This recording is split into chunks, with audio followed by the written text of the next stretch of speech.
मुंबईतल्या दुकानांवर मराठी पाट्या लावण्याची मुदत रविवारी संपली। त्यानंतर मराठी पाट्यांच्या मुद्द्यावरून मनसे आक्रमक झाली आहे। मनसेने कुर्ल्यात आंदोलन केलं। सोलापुरात तर मराठी पाट्याच्या मुद्द्यावरून मनसेने खळखट्याक आंदोलन केलं। मुंबईतल्या दुकानांवरच्या मराठी पाट्यांच्या मुद्द्यावरून मनसे मुंबईत आक्रमक झाली आहे। दुकानांवर मराठी पाट्या लावण्यासंदर्भात सर्वोच्च न्यायालयाने दिलेली 25 नोव्हेंबरची मुदत संपली।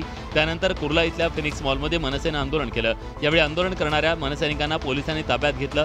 दरम्यान सोलापूरमध्ये मराठी पाट्या लावण्यावरून मनसे आक्रमक झाली। नवी पेठेतल्या व्यापाऱ्यांच्या इंग्रजी पाट्यांविरोधात मनसैनिकांकडून तोडफोड करण्यात आली। मनसे पदाधिकाऱ्यांनी व्यापाऱ्यांना मराठी पाट्या लावण्याची मागणी केली। मनसैनिकात आणि व्यापाऱ्यांमध्ये यावेळी वादावादी झाली। तर रायगड अलिबाग इथं मनसैनिकांकडून मराठी पाट्या न लावल्याबद्दल आंदोलन करण्यात आलं। महाराष्ट्राच्या मातीच्या जीवावर जीवावर उद्योगधंदे करतात आणि यांना मराठी बोर्डाला लाज का वाटायला पाहिजे।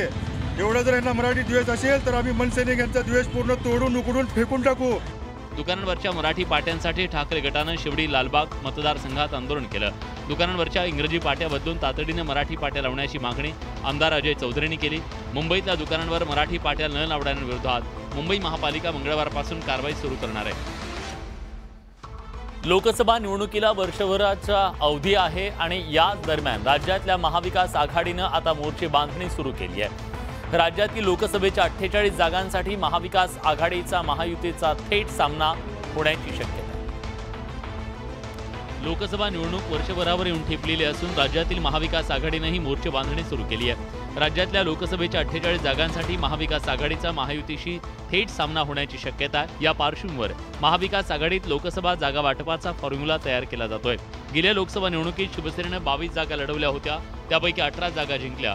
राष्ट्रवादी काँग्रेसने 5 जागा जिंकल्या तर काँग्रेसला केवळ एका जागेवर समाधान मानावं लागलं होतं। गेल्या वेळी जिंकलेल्या जागा त्या पक्षाकडे कायम राहणार का, की महाविकास आघाडीत नवीन जागा वाटपाचं सूत्र तयार केलं जाणार, याविषयी राजकीय वर्तुळात चर्चांना उधाण आलंय। जागा वाटपासंदर्भात कोणतेही मतभेद किंवा कटुता नाही। तुम चिंता मत करो, आम खाओ। आमची लिस्ट जेव्हा येईल तेव्हा तुम्हाला सांगू। महाविकास आघाडीत 3 पक्ष असल्यानं जागा वाटपाच्या दरम्यान या 3 पक्षात रस्सीखेच होण्याची शक्यता आहे। सरकार पडायचं असेल तर सभागृहातल्या संख्याबळावर पडतं। बाहेर कोण काय बोलतोय म्हणून सरकार पडत नसतं, अशा शब्दात राहुल नार्वेकरांनी आदित्य ठाकरेंना सुनावले। त्यामुळे नार्वेकर आणि ठाकरे गटातला संघर्ष पुन्हा तीव्र झाला। आदित्य ठाकरे आणि संजय राऊतांनी 31 डिसेंबरपर्यंत सरकार पडणार असल्याचा दावा केला होता। तसंच सत्ता संघर्षावरचा निकाल लांबणीवर टाकला जात असल्याचा आरोप करण्यात आला। याला विधानसभा अध्यक्ष राहुल नार्वेकरांनी उत्तर दिलंय। सभागृहात अविश्वास ठराव झाल्यानंतर संख्याबळ कमी असेल तर ते सरकार पडतं। संख्याबळाच्या जोरावर या सरकारनं बहुमताची अग्निपरीक्षा पास केली आहे, याकडे राहुल नार्वेकरांनी लक्ष वेधलंय। सरकार पडतं किंवा टिकतं हे केवळ सभागृहातील बहुमतावरती, त्यामुळे कोणी भविष्यवाणी केली तर अशा भविष्यवाणीला सबस्क्राइब करणं अथवा अशा भविष्यवाणीकडे लक्ष देणं हे मला योग्य वाटत नाही। माननीय सर्वोच्च न्यायालयाचा अवमान करणार आहे, गंभीर घ्या। शिवसेना ठाकरे गटाकडून सरकारच्या स्थैर्यावर प्रश्नचिन्ह उपस्थित केलं जात आहे। परिणामी नार्वेकरांनी खडेबोल सुनावत निर्णय त्यांना नाही तर विधानसभा अध्यक्षांना घ्यायचा असा टोला लगावला। एकंदरीत आमदार अपात्रता प्रकरणावरून सुरू झालेला राजकीय संघर्ष थांबणार नसल्याचं स्पष्ट होत आहे। कोकणात नारायण राणे आणि दीपक केसरकर यांच्यातला राजकीय मतभेद वेळोवेळी समोर आले, मात्र या मतभेदावर पडदा पडण्याची आता शक्यता निर्माण झाली आहे। दीपक केसरकरांनी नारायण राणेंच्या निवासस्थानी जाऊन त्यांना पुष्पगुच्छ देत भेट घेतली। कणकवलीतल्या राणेंच्या निवासस्थानी दोन्ही नेत्यांची भेट झाली। सिंधुदुर्ग जिल्ह्यातल्या बीएड बेरोजगार युवकांच्या प्रश्नासोबत इतरही विषयांवर दोन्ही नेत्यांमध्ये तासभर चर्चा झाली।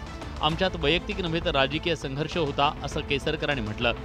आम्ही दोघांनी पूर्वीच एकदा जाहीर केलेलं होतं, आपल्याला आठवत असेल की जिल्ह्याच्या विकासाच्या संदर्भात आम्ही दोघं एकत्र काम करणार आणि त्यांच्याबद्दल जो आदर पूर्वी होता आजसुद्धा तसाच आदर आहे। एखादं काम जिल्ह्यातलं होण्याच्या दृष्टीने आम्ही संघर्ष वेगवेगळे पक्ष असल्यामुळे तो फक्त वैचारिक असेल, हात वारे शारीरिक नसेल। महायुतीचं सरकार आल्यानंतर दोन्ही नेत्यांमधला वाद आधीच्या तुलनेत प्रचंड सौम्य झाला होता आणि आता तर त्यांच्यातला वाद निकाली निघाल्याचं स्पष्ट होत आहे। धर्मवीर आनंद दिघे यांच्या आयुष्यावर आधारित धर्मवीर 2 मुक्काम पोस्ट ठाणे या सिनेमाच्या शूटिंगचा मुहूर्त पार पडला। यावेळी मुख्यमंत्री एकनाथ शिंदे यांनी आनंद दिघेंच्या अनेक आठवणींना उजाळा दिला। त्याचप्रमाणे उद्धव ठाकरेंना यावेळी त्यांनी जोरदार टोला लगावला। धर्मवीर आनंद दिघे यांच्या आयुष्यावर आधारित धर्मवीर मुक्काम पोस्ट ठाणे या सिनेमाचा दुसरा भाग प्रेक्षकांच्या भेटीला येणार आहे. मुख्यमंत्री एकनाथ शिंदेंच्या उपस्थितीत सिनेमाच्या शूटिंगला सुरुवात झाली आहे. शासकीय सत्ता नसताना त्यांच्याकडे अमर्याद सत्ता होती. शब्द टाकला की त्यांचा शब्द कधी रिकामा खाली जात नव्हता. काही नाही सिनेमाचा पहिला भाग खटकला होता. काही लोक सिनेमा बघता बघता उठून गेले होते असा टोला सीएम शिंदेंनी लगावला. लोकांना सिनेमा खटकलाही. काही लोक सिनेमा बघता बघता उठून गेले. या सिनेमाचा जो दुसरा पार्ट येतोय तो वस्तुस्थितीला धरून आहे असंही मुख्यमंत्र्यांनी म्हटलंय. लोकांना काही सीन आवडले नाहीत, पण आता कोणालाही आवडो ना आवडो, आता आपण फुल फायनल अथॉरिटी आपण आहे. हा सिनेमा हिंदी भाषेत रिलीज व्हावा असं मुख्यमंत्र्यांनी यावेळी म्हटलं. या सिनेमात प्रसाद ओकनं केलेल्या भूमिकेचं मुख्यमंत्र्यांनी कौतुक केलंय. धर्मवीर 2 मुक्काम पोस्ट ठाणे या सिनेमाच्या शूटिंगचा मुहूर्त पार पडला. या सिनेमावरून संजय राऊत यांनी मुख्यमंत्री एकनाथ शिंदेंवर टीका केली आहे. त्याला मुख्यमंत्र्यांनीही उत्तर दिलं. आनंद दिघेंच्या जीवनावर आधारित धर्मवीर सिनेमाचा सिक्वल येऊ घातलाय. सोमवारी मुख्यमंत्री एकनाथ शिंदेंच्या उपस्थितीत सिनेमाचा मुहूर्त पार पडला. सिनेमाच्या निमित्तानं ठाकरे आणि शिंदेंच्या नेतृत्वातल्या शिवसेनेत शाब्दिक युद्ध रंगल्याचं पाहायला मिळालं. खासदार संजय राऊतांनी यावरून मुख्यमंत्र्यांवर शरसंधान साधलं. स्वतःच्या राजकारणासाठी मुख्यमंत्री शिंदेंकडून आनंद दिघेंच्या नावाचा वापर केला जात असल्याचा आरोप खासदार संजय राऊतांनी केला. त्याला मुख्यमंत्र्यांसह सत्ताधाऱ्यांनी जोरदार उत्तर दिलंय. दुसरा पार्ट जो आहे तो अतिशय म्हणजे जी वस्तुस्थिती आहे, वस्तुनिष्ठ आहे, ते त्याच्यामध्ये दाखवलं जाईल आणि त्याच्यामध्ये कुठलाही भाग कमी करण्याचा प्रश्न निर्माण होणार नाही.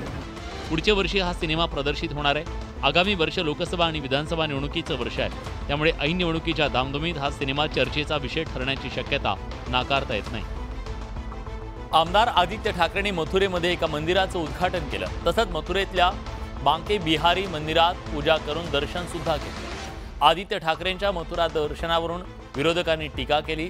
त्या टीकेला आदित्य ठाकरे आणि संजय राऊतांनी उत्तर दिलं. शिवसेना ठाकरे गटाचे आमदार आदित्य ठाकरेंनी मथुरेच्या दौऱ्यात ठाकूर श्यामजी महाराज मंदिराच्या सुशोभीकरणाच्या कार्यक्रमाला हजेरी लावली. मथुरेत ठाकरे कुटुंबियांचं जोरदार स्वागत करण्यात आलं. मंदिराचं उद्घाटन केल्यानंतर बांके बिहारी मंदिरात पूजा करून दर्शन घेतल्यानंतर आदित्य ठाकरेंनी माध्यमांशी संवाद साधला. देवाच्या तिथे आपण नुसतं नमस्कार करायचा असतो आणि मनातलं जे असतं, हृदयातलं जे असतं ते देवाला माहिती असतं. चरणी लीन व्हायला गेले हा जरी संशोधनाचा भाग असला तरी मी ते देवी चरणी प्रार्थना करेल लवकरच त्यांच्या 2 हाताचे 4 हात हो. सोबत त्यांची मम्मी बी असल्यामुळे हा कार्यक्रम लवकर तिथं पार पडेल अशी अपेक्षा मी देवी चरणी करतो. जर प्रधानमंत्री मोदी श्रद्धेने गेले असते तर आदित्य ठाकरे सुद्धा मथुरेमध्ये अत्यंत श्रद्धेने नतमस्तकपणासाठी गेलेले. मथुरेत जाऊन आदित्य ठाकरेंनी पूजापाठ केला. त्यामुळे दररोज सत्ताधाऱ्यांवर सडकून टीका करणारे आदित्य ठाकरे वेगळ्या भूमिकेत पाहायला मिळाले. मराठा आरक्षणासाठी लढणारे जरांगे पाटील त्यांच्या एका वक्तव्यानं नव्या वादात सापडले होते. पुण्यातील खराडीमध्ये झालेल्या जाहीर सभेत मनोज जरांगे पाटील यांनी लायकी या शब्दाचा वापर करत चौफेर टीका केली होती. त्यावरून छगन भुजबळांनी जरांगेंवर जोरदार हल्ला चढवला. या शब्दावरून वाद निर्माण झाल्यानं मनोज जरांगे काहीसे बॅकफूटवर आले. कुणाच्या भावना दुखावल्या असतील तर लायकी शब्द मागे घेतो असं म्हणत जरांगेंनी लायकी शब्द मागे घेतला. पुण्यातल्या खराडीतल्या सभेत बोलताना त्यांनी आरक्षण नसल्यानं मराठा तरुणांना लायकी नसलेल्यांच्या हाताखाली काम करावं लागतं अशी टीका केली होती.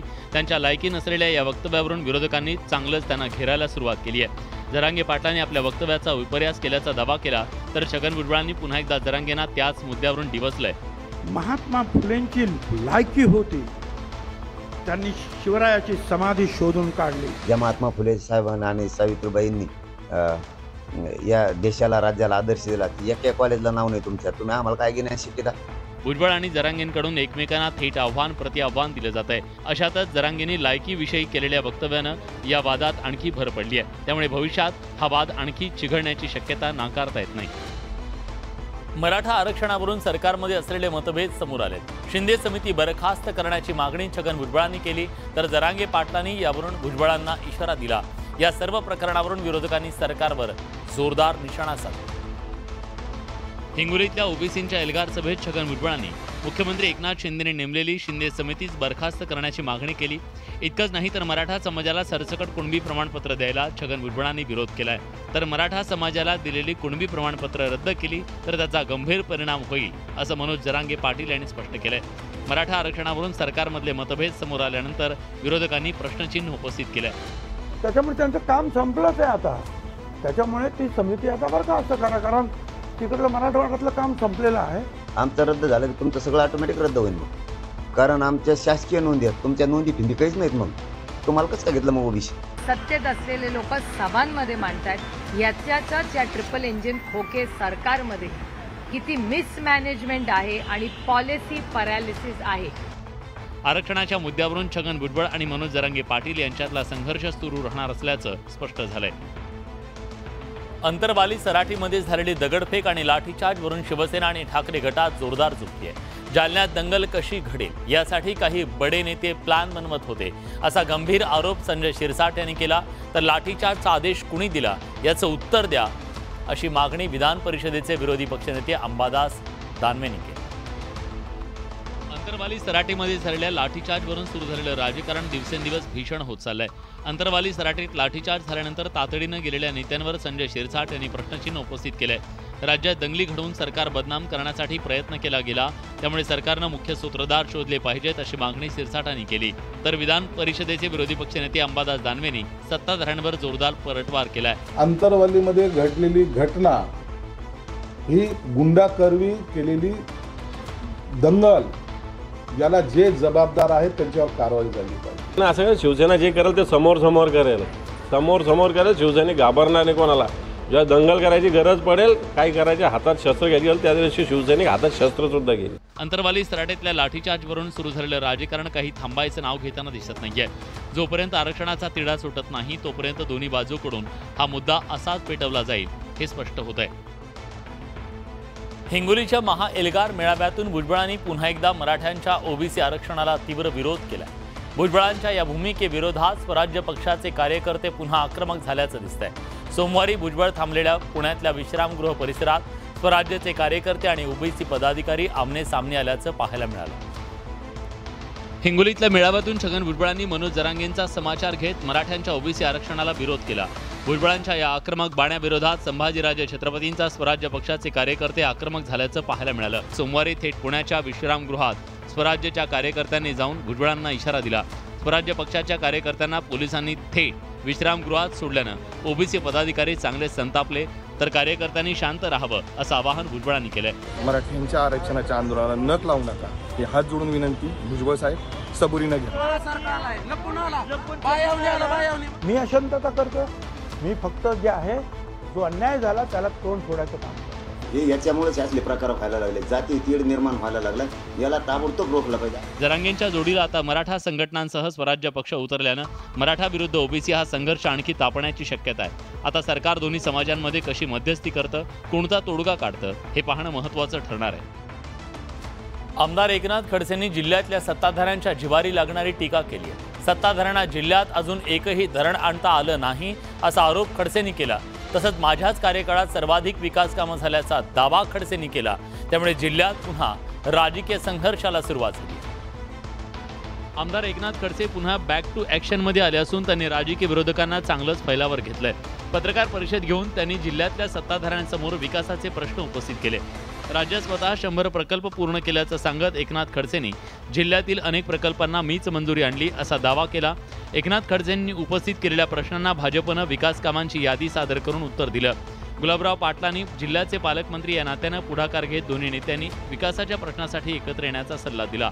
तुमचे पद असेल सरकारमध्ये ते गिरीश भाऊंनी सेंदुर्णी तालुका किंवा पौर तालुका करून टाका। नारळ फोडायचे आणि प्रकल्पाचे त्या ठिकाणी मलिदा खायचा, हे प्रकार मागच्या काळात काय झाले सगळ्यांना माहिती आहे। एकत्रितरित्या जळगाव जिल्ह्याकरता सगळ्यांनी आपण लक्ष घालावं अशी माझी त्यांना दोघांना विनंती आहे। जिल्ह्यातील मातब्बर नेत्यांनी एकमेकांवर टीका करण्यापेक्षा विकास कामांचा पाठपुरावा केला तर नागरिकांचे प्रश्न नक्कीच मार्गी लागतील। राज्यावर पुन्हा एकदा अवकाळीचं संकट कोसळलंय। राज्यात अनेक भागात अवकाळी पावसासह गारपीट झाली। पावसाचा हा जोर आणखी काही दिवस सुरू राहण्याची शक्यता आहे। राज्यातील काही भागात जणू पावसाळा उतरल्याचं चित्र दिसून आलंय। पश्चिम महाराष्ट्र, मराठवाडा, कोकण या भागात अवकाळी पावसाच्या जोरदार सरी कोसळल्यात। या अवकाळीसह मोठ्या प्रमाणात गारपीट झाली आहे। अनेक ठिकाणी तर रस्त्यावर पाण्याची ओघळ वाहत असल्याचं दिसून आलं। या पावसामुळे बळीराजाचं अतोनात नुकसान झालंय। थोड्या गारी झाल्या आहे आणि पूर्ण माल, ज्वारी, हरभरा, मोसंबीची जी होती झाडं ती बी पडली गेली। वाती तयार झाल्यात आणि तुरीचंही नुकसान झालं आणि ज्वारीचं आडवी झोपली तरी या सरकारने आमचं तात्काळ पंचनामा करून शेतकऱ्यांना मदत जाहीर करा। मोसंबी पिकाला या मुसळधार पावसाचा मोठा फटका बसून आता हे बहार व्यवस्थापन पूर्ण कोलमडलेले आहे। राज्यातल्या 22 जिल्ह्यांना हवामान खात्यानं येलो अलर्ट दिला। बुधवारपर्यंत हलका ते मध्यम पाऊस पडेल असा अंदाज वर्तवण्यात आलाय। आधी पाऊस नसल्यानं शेतकऱ्यांच्या हातचं पीक गेलं। आता रब्बीच्या हंगामात शेतकऱ्यांना काही प्रमाणात पीक येऊन काही उत्पन्न होईल अशी आशा होती, पण या अपेक्षा अवकाळीच्या पावसात वाहून गेली। राज्यात अवकाळी पावसानं कशा प्रकारे धुमशान घातलं हे वाशिममध्ये झालेल्या नुकसानीतून समोर येत आहे। पावसाचा फटका ऐन भरात आलेल्या तूर पिकाला आणि नुकत्याच पेरणी केलेल्या हरभरा आणि गहू पिकाला बसला। तूर पिकाच्या उत्पादनातून शेतकऱ्यांना मोठी अपेक्षा होती, मात्र अवकाळी पावसानं होत्याचं नव्हतं केलं। शेतकऱ्यांना नुकसानीच्या संकटातून बाहेर काढण्यासाठी सरकारनं भरपाई देण्याची मागणी केली जाते। पावसाने काय झालेलं आहे, जे पीक होतं हरभऱ्याचं नुकसान खूप झालेलं आहे आणि नंतर तुरीचं पण खूप नुकसान झालेलं आहे। नंदुरबार जिल्ह्यात कालपासून सुरू झालेल्या अवकाळी पावसानं शेतकऱ्यांच्या पिकांचं नुकसान केलंय। नवापूर तालुक्यातल्या देवलीपाडा इथल्या एका शेतकऱ्यानं कापून ठेवलेलं भात पीक पावसाच्या तडाख्यात सापडून भिजलंय। राज्यात अवकाळीमुळे नुकसान झालेल्या शेतीचं लवकरात लवकर पंचनामे करून मदतीचा हात द्यावा अशी मागणी विरोधकांनी केली, तर राज्य सरकार शेतकऱ्यांच्या पाठीशी असल्याचं सरकारनं म्हटलं। राज्यात झालेल्या अवकाळी पावसामुळे बळीराजाचं अतोनात नुकसान झालंय। राज्याच्या विविध भागात शेतकऱ्यांचं हाताचं पीक अवकाळीमुळे गेलं। गारपीट आणि मुसळधार पावसानं झालेल्या नुकसानीची पाहणी करण्यासाठी पालकमंत्री दादा भुसे नाशिक जिल्ह्यातल्या शेतकऱ्यांच्या बांधावर पोहोचले। अहमदनगरमध्ये पावसामुळे मोठं नुकसान झालंय। आमदार निलेश लंकेंनी नुकसानग्रस्त शेतीची पाहणी केली। राज्यातल्या विरोधी पक्षांनीही अवकाळीग्रस्त शेतकऱ्यांना मदत देण्याची मागणी केली आहे। सरकारकडे जाहिरातीसाठी पैसे आहेत, मात्र शेतकऱ्यांना मदत देण्यासाठी पैसे नसल्याची टीका विरोधकांनी केली, तर राज्यातल्या शेतकऱ्यांना वाऱ्यावर सोडणार नाही अशी ग्वाही सरकारनं दिली आहे। शेतकऱ्यांचं प्रचंड नुकसान झालंय, इथे सरसकट कर्जमाफी ही आमची मागणी आहे। सरकारने सगळी कामं पहिले बाजूला सारून महाराष्ट्राच्या अन्नदात्याला न्याय दिला पाहिजे। ज्या ज्या ठिकाणी गारपीट झाले, अवकाळी पडलेला आहे, त्या ठिकाणचे तातडीने पंचनामे करावे। अवकाळीमुळे नुकसान झालेल्या शेतीचे लवकरात लवकर पंचनामे करून मदत शेतकऱ्यांच्या हातात पडली तरच तो खऱ्या अर्थानं बळीराजाला दिलासा ठरणार। अहमदनगर आणि नाशिकमधल्या धरणांमधून जायकवाडी धरणासाठी पाणी सोडण्यात आलं। हे पाणी जायकवाडीच्या दिशेनं झेपावलंय। हे पाणी आज रात्री जायकवाडी दाखल होणार। नाशिकच्या गंगापूर दारणा या धरणामधून सोडलेलं पाणी आता नांदूर मध्यमेश्वर धरणातून जायकवाडीच्या दिशेनं झेपावत आहे। नाशिकच्या नांदूर मध्यमेश्वर धरणातून तब्बल 15,000 क्युसेक इतक्या मोठ्या प्रमाणात पाणी जायकवाडीच्या दिशेनं सोडलं जात आहे। जायकवाडीच्या दिशेनं सोडलेल्या पाण्यामुळे गोदावरी नदीच्या पाणी पातळीत वाढ झाली आहे। नदीने रौद्ररूप धारण केलंय। अहमदनगर जिल्ह्यातल्या निळवंडे धरणातून मराठवाड्यासाठी सोडलेलं पाणी अनेक अडथळ्यांची शर्यत पार करत मराठवाड्यातल्या जनतेची तहान भागवण्यासाठी पोहोचतंय। नाशिक आणि नगरमधल्या धरणांमधून जायकवाडीत एकूण 8.6 TMC पाणी सोडण्यात आलंय। रविवारी नाशिक जिल्ह्यातल्या गंगापूर, कडवा, मुकणे आणि दारवा धरणातून विसर्ग वाढवण्यात आला। अहमदनगर जिल्ह्यातल्या धरणातून सोडलेलं पाणी रात्री जायकवाडी धरणात पोहोचण्याची शक्यता आहे। पुण्यात झाडाची वाढलेली फांदी डोक्यावर पडून एका तरुणाचा जागीच मृत्यू झालाय। हे झाड धोकादायक स्थितीत असल्याची तक्रार नागरिकांनी केली होती, मात्र त्यानंतर झाडाच्या फांद्या न छाटल्यानं ही दुर्दैवी घटना घडल्याचा आरोप नागरिकांनी केलाय। पुण्यातल्या ओंकारेश्वर जवळच्या चहाकट्ट्यावर रविवारी संध्याकाळी झाडाची फांदी डोक्यावर पडून कसबा पेठेत राहणारा अभिजित गुंड याचा जागीच मृत्यू झाला। धक्कादायक बाब म्हणजे या ठिकाणचं उमराचं झाड धोकादायक असल्याची तक्रार गणेश पाचरकर नावाच्या कार्यकर्त्यानं जुलैमध्ये केली होती, मात्र त्याची गांभीर्यानं दखल घेतली गेली नाही। अभिजितच्या मृत्यूला महापालिका प्रशासनातले अधिकारी जबाबदार असल्याचा आरोप करत त्यांच्यावर सदोष मनुष्यवधाचा गुन्हा दाखल व्हावा अशी मागणी करण्यात येते। मग रस्त्यावरची झाडं जी आहेत, महानगरपालिकेची जबाबदारी आहे किंवा नाही, का जिथं पैसे भेटणार आहेत तीच झाडं हे कापणार आहेत, त्यासाठी जे ठेकेदार लावणार आहेत। माझा पुणे महानगरपालिकेवर आरोप आहे की जिथं पैसे भेटतात, जिथं पाकिटं भेटतात तीच झाडं कट केली जातात। एखादी तक्रार आल्यानंतर महानगरपालिकेनं तिची योग्य ती दखल घेतली असती तर अभिजितचा आज जीव वाचला असता। पिंपरी चिंचवडमध्ये सध्या पशु प्रदर्शन सुरू आहे। या प्रदर्शनात सहभागी झालेला तब्बल 7 कोटींचा घोडा चर्चेचा विषय ठरलाय। विशेष म्हणजे त्यानं अनेक स्पर्धा गाजवल्या। 1-2 नव्हे तर तब्बल 7 कोटी रुपये किंमत असलेल्या अश्वाचं नाव फ्रेंजेड आहे। फ्रेंजेड हा मूळचा राजस्थानचा आहे। फ्रेंजेडचं वय अवघं 4 वर्ष आहे, पण इतक्या कमी वयात तो तब्बल 1100हून अधिक स्पर्धांमध्ये कायम बाजी मारत आलाय। इतकी भारी रक्कम असल्यानंतर त्याची बडदास्त सुद्धा तशीच आहे। त्याला दिवसाला 15 लिटर दूध तसंच प्यायला फक्त मिनरल वॉटर दिलं जातं, तर 5 किलो हरभरा आणि 5 किलो डाळीचा त्याचा खुराक आहे। त्याच्या देखभालीसाठी महिन्याला 2.5 ते 3 लाख रुपये खर्च येतोय। रसिया से, पेरिस से वो लोग भी इस घोड़े को बहुत पसंद करते हैं और रसिया वालों ने इस घोड़े के 7 करोड़ लगाए थे, लेकिन मुझे सेल नहीं करना था। फ्रेंजेडची निगा राखण्यासाठी डॉक्टरांसह चौघे 24 तास तैनात असतात। फ्रेंजेडच्या वाहतुकीसाठी विशेष रुग्णवाहिकाही निर्माण करण्यात आली आहे। युवराज जडेजा नावाची व्यक्ती या घोड्याचा सांभाळ करते। एका रशियन व्यक्तीनं फ्रेंजेडसाठी 7 कोटींची बोली लावली, मात्र त्याला नकार दिल्याचं जडेजाने म्हटलं।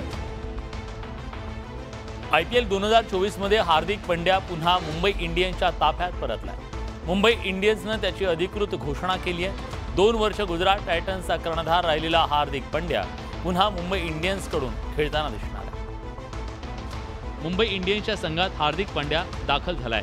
यापूर्वी मुंबई इंडियन्स संघात असलेल्या हार्दिक पंड्या गुजरात टायटन्स संघात गेला होता, मात्र 2 वर्षानंतर पुन्हा एकदा हार्दिक पंड्याला मुंबई इंडियन्स संघानं अखेर आपल्या ताफ्यात दाखल करून घेतलंय।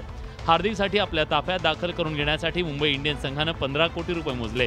हार्दिकला समाविष्ट करण्यासाठी मुंबई इंडियन्सनं कॅमेरून ग्रीनला रॉयल चॅलेंजर्स बंगळुरूसोबत ट्रेड ऑफ केलंय। कॅमेरून ग्रीनसाठी मुंबईनं लिलावात 17.5 कोटी रुपये मोजले होते। बंगळुरूनं ग्रीनसाठी होकार दिल्यानं हार्दिकच्या घरवापसीचा मार्ग सुकर झालाय। मुंबई इंडियन्समध्ये हार्दिकला परतताना पाहून खूप आनंद झाला, अशी प्रतिक्रिया नीता मुकेश अंबानी आणि आकाश मुकेश अंबानी यांनी दिली आहे। 2015 ते 2021 दरम्यान IPL मधल्या मुंबई इंडियन्सच्या 4 विजयांमध्ये हार्दिकनं महत्त्वाची भूमिका बजावली होती। हार्दिकच्या समावेशामुळे मुंबई इंडियन्स संघ अधिक मजबूत होणार आहे। तर या होत्या दिवसभरातल्या सर्व महत्त्वाच्या बातम्या, दमदार बातम्या। दमदार 10 या बुलेटिनमध्ये आपण इथेच थांबतोय। ताज्या घडामोडींसाठी बघत रहा न्यूज 18 लोक।